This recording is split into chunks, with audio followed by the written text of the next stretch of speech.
FeBAF, the Italian Banking, Insurance and Finance Federation, will organize a seminar on the European Banking Union and on the Capital Markets Union on September the 1st. Our main and guest speaker will be Nicolas Véron, who, as many of you already know, is Senior Fellow at Bruegel and a Visiting Fellow at the Peterson Institute for International Economics. We are posing Mr. Véron some questions before the seminar and on the main issues of the seminar. So, Mr. Véron, starting from the Capital Markets Union, is Brexit a hurdle on the path towards the Capital Markets Union, or rather a trigger? In a way, it's both. The Capital Markets Union was a project that was largely inspired by a vision of wholesale capital markets in which the UK and the City of London were key components. But things became a bit more complicated when the EU institutions started discussing the details, because a proper capital markets union needs very strong enforcement institutions and supervisory institutions for European capital markets, and that inevitably involves a degree of centralization at the EU level in one form or another. And obviously, the very ideas that capital markets enforcement, oversight, regulation could be tilted towards more European institutions and more pooling of sovereignty in that area was toxic in the context of the UK referendum campaign, and therefore the Commission couldn't really propose bold proposals for capital markets union during that campaign. And conversely, now that the UK has decided to exit the union, it becomes possible to envisage some arrangements for capital market supervision, enforcement, regulation that weren't possible, that it wasn't possible to consider in the previous era. So in that sense, the Brexit vote might be a trigger for a more ambitious capital markets union, even if that sounds like a fairly counterintuitive proposition at this point. Within the post-Brexit scenario, how would you quantify the possible costs of a non-swift completion of the banking union? So it's difficult to quantify those things, of course, but I think it is also fair to say that the euro area needs a more complete banking union, and the sooner the better.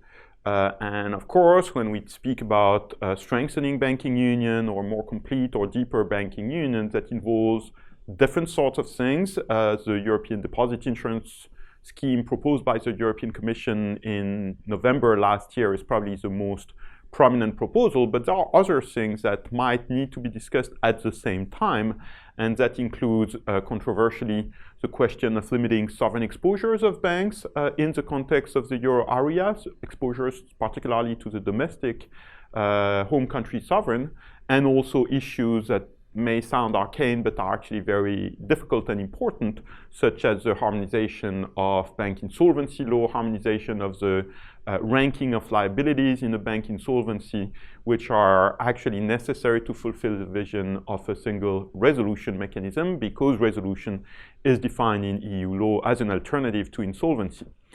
So all these issues are being discussed. They have been discussed by the Dutch presidency in the first half of the year 2016.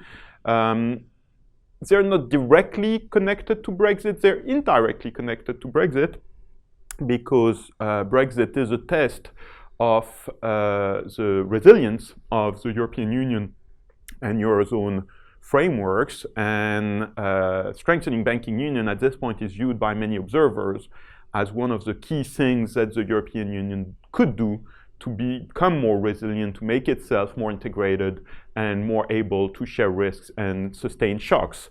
So the linkage is indirect, but it's actually quite powerful, and therefore it is likely that the Brexit debate will put these issues of the incomplete banking unions that we have now into much sharper focus. In the aftermath of the financial crisis, financial stability has been at the core of the regulatory activities, both at the European and at the international level. Do you think that the continuous and growing capital requirements for banks is in line with this objective? And what about the growth? This is a complicated issue because there is not a linear, simple relationship between high capital requirements and effects on growth in one direction or another. So consider, for example, the United States. They had a comparatively much swifter reaction to the initial financial crisis of 2007-2008, and there was a very strong ramping up of capital requirements for banks, including leverage requirements. The leverage ratio now in the US is at least 5% and even 6% minimum for the larger banks. And there has been more restructuring up front in the US, with many banks disappearing, being absorbed, having to shed assets, et cetera, et cetera. But the US now has a much stronger economy as a consequence.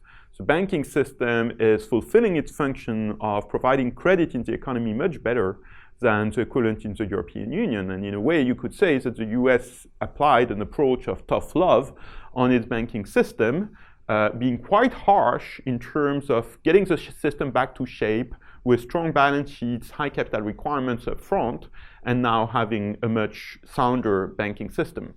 Europe, by contrast, has been more tentative in its approach, especially before 2012, before the banking union framework started coming into shape. And even since 2012, the transition has been very slow compared to what would have been ideal to restore the trust in the banking system. So I think actually having high capital requirements, strong banks, credible supervision is good for growth, because if you don't have that, you have the risk of having a zombie banking system that doesn't provide credit and doesn't allocate credit in a proper way. Having said that, I concur with the ECB when they signal, and they have done that since the beginning of the year, that the phase of continuous increase in capital requirements is coming to an end.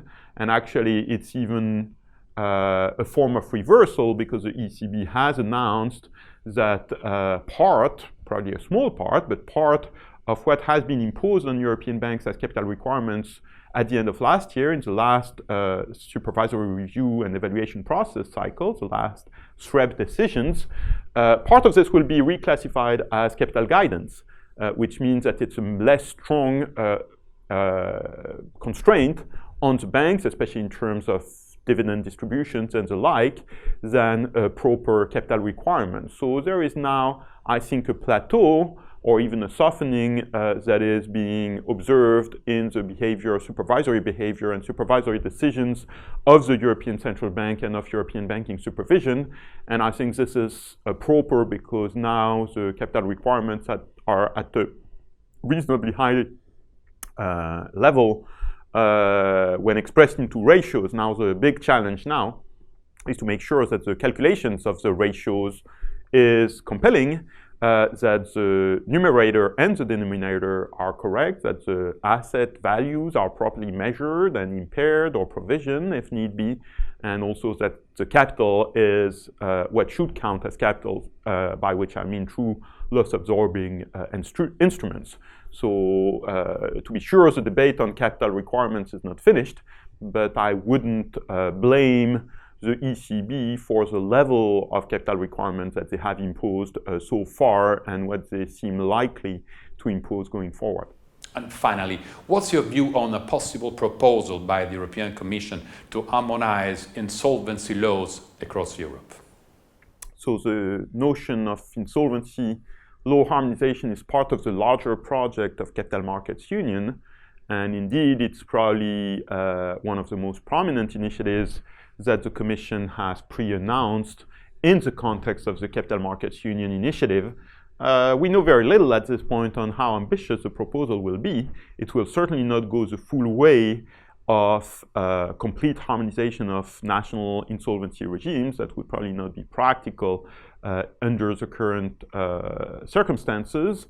But there is at the same time a long overdue need to recognize that insolvency frameworks are very structural determinants of economic conditions in member states, and that therefore insolvency law harmonization is a core component of a single market project. If you don't have compatible or convergent insolvency frameworks, it's difficult to reach the objective of a single market, especially when we're talking about things like a single market for capital.